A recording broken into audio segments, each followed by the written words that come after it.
História da Redenção, capítulo 36. A morte de Estevão. Estevão era muito ativo na causa de Deus e declarava sua fé corajosamente. Levantaram-se, porém, alguns dos que eram da sinagoga, chamada dos libertos, dos sirineus, dos alexandrinos e dos da Cilícia e Ásia, e discutiam com Estevão, e não podiam sobrepor-se à sabedoria e ao espírito com que ele falava. Estes estudiosos dos grandes rabis estavam confiantes que numa discussão pública poderiam obter uma completa vitória sobre Estevão, por causa de sua suposta ignorância. Ele, porém, não somente falava com o poder do Espírito Santo, mas ficava claro a toda a vasta assembleia que era também um estudioso das profecias e versado em todos os assuntos da lei. Defendia habilmente as verdades que advogava e confundia inteiramente seus oponentes. Os sacerdotes e príncipes que testemunharam a maravilhosa demonstração de poder que acompanhava a ministração de Estevão encheram-se de ódio atroz. Em vez de se renderem ao peso das evidências que apresentava, determinaram silenciar sua voz, matando-o. Portanto, pegaram Estevão e levaram-no perante o concílio do Sinédrio para ser julgado. Judeus eruditos das regiões circunvizinhas foram convocados para o propósito de refutar os argumentos do acusado. Saulo, que se havia distinguido como um zeloso oponente da doutrina de Cristo e um perseguidor de todos os que nele criam, também estava presente. Este homem letrado tomou parte importante contra Estevão. Trouxe o peso da eloquência e a lógica dos rabis a atuarem no caso, e convenceu o povo de que Estevão estava pregando doutrinas enganadoras e perigosas. Mas Saulo encontrou em Estevão alguém tão altamente educado como ele mesmo, e alguém que tinha plena compreensão do propósito de Deus em propagar o evangelho às outras nações. Ele cria no Deus de Abraão, Isaque e Jacó, e estava vigorosamente firmado em relação aos privilégios dos judeus.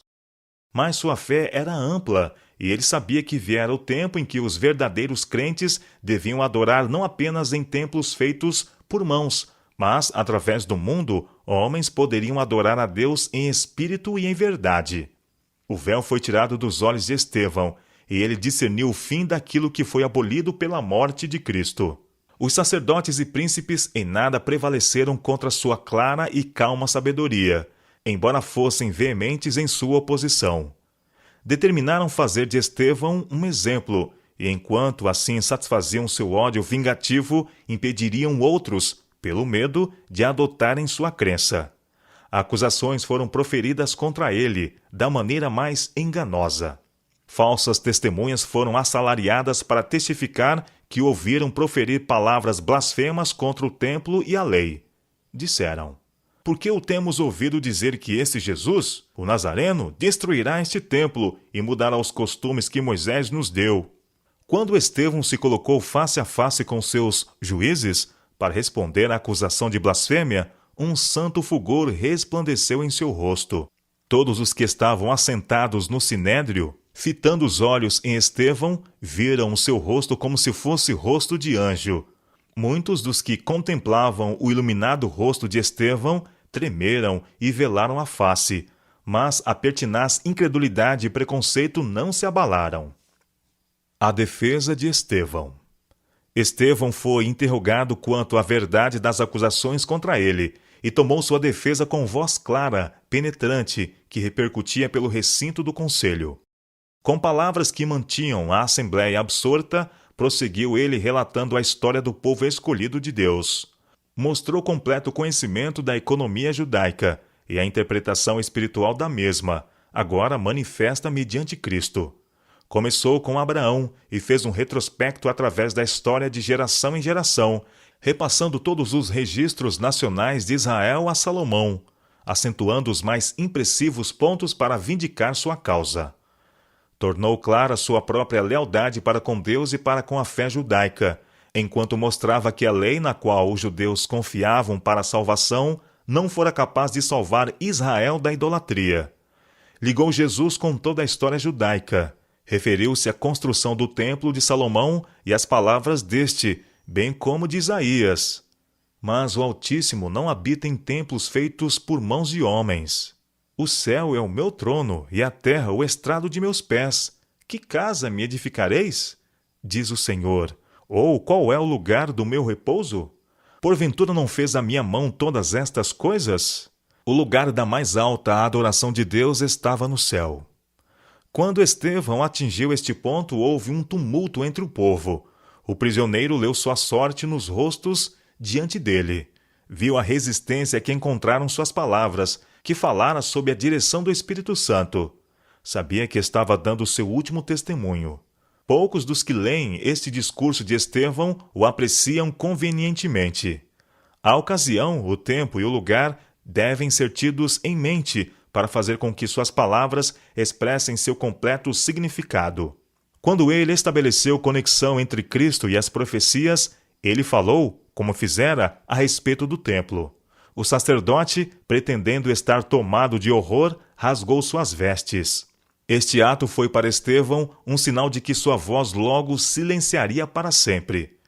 Embora ele estivesse apenas no meio de seu sermão, concluiu abruptamente, quebrando de súbito a cadeia da história. E voltando-se para seus enfurecidos juízes, disse: Homens de dura cerviz, incircuncisos de coração e de ouvidos, vós sempre resistis ao Espírito Santo. Assim como fizeram vossos pais, também vós o fazeis. Qual dos profetas vossos pais não perseguiram? Eles mataram os que anteriormente anunciavam a vinda do justo, do qual vós agora vos tornaste traidores e assassinos, vós que recebestes a lei por ministério de anjos, e não aguardastes. Morte de mártir. A esta altura, sacerdotes e príncipes ficaram fora de si de cólera.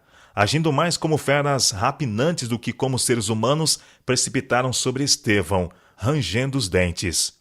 Ele, porém, não se intimidou, já esperava por isso.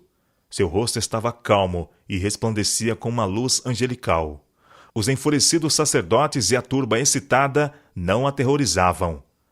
Mas Estevão, cheio do Espírito Santo, fitou os olhos no céu e viu a glória de Deus, e Jesus, que estava à sua direita, e disse: Eis que vejo os céus abertos e o Filho do Homem em pé à destra de Deus. A cena ao seu redor perdeu-se-lhe de vista. Os portais do céu se abriram, e Estevão, olhando, viu a glória das cortes de Deus, e Cristo, como se acabasse de levantar de seu trono, pronto para suster seu servo, que estava prestes a sofrer o martírio por seu nome. Quando Estevão descreveu as gloriosas cenas descerradas diante dele, isto foi mais do que seus perseguidores podiam suportar. Tapando os ouvidos para não ouvir suas palavras e dando altos brados, com fúria correram unânimes sobre ele. E apedrejaram a Estevão, que invocava e dizia: Senhor Jesus, recebe o meu espírito. Então, ajoelhando-se, clamou em alta voz: Senhor, não lhes imputes este pecado. Com estas palavras, adormeceu. Em meio às agonias desta morte tão cruel, o fiel mártir, à semelhança de seu divino mestre, orou por seus assassinos. As testemunhas que haviam acusado Estevão foram convocadas para lançar as primeiras pedras. Estas pessoas depuseram suas vestes aos pés de Saulo, que havia tomado parte ativa na disputa e consentia na morte do prisioneiro. O martírio de Estevão produziu profunda impressão em todos os que o presenciaram. Foi uma prova severa para a igreja, mas resultou na conversão de Saulo.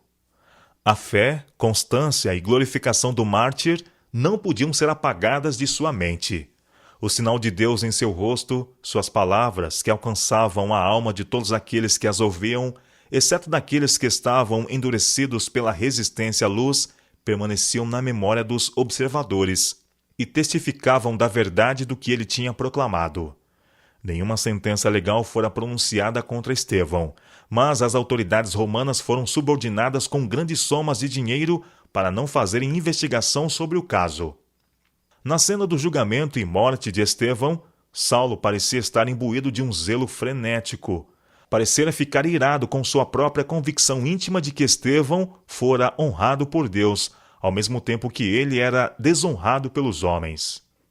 Ele continuou a perseguir a Igreja de Deus, acossando seus membros, prendendo-os em suas casas e entregando-os aos sacerdotes e príncipes para a prisão e morte. Seu zelo em levar avante esta perseguição aterrorizou os cristãos em Jerusalém. As autoridades romanas não fizeram esforço especial para deter a cruel obra e secretamente ajudavam os judeus a fim de conciliá-los e assegurar seu favor. O erudito Saulo foi um poderoso instrumento nas mãos de Satanás para levar avante sua rebelião contra o Filho de Deus. Entretanto, um mais poderoso que Satanás escolhera Saulo para tomar o lugar do martirizado Estevão, a fim de trabalhar e sofrer por seu nome. Saulo era homem de muita estima entre os judeus, tanto pelo seu saber como pelo seu zelo na perseguição dos crentes. Só depois da morte de Estevão se tornou membro do Sinédrio, sendo eleito para a corporação em consideração à parte que desempenhara naquela oportunidade.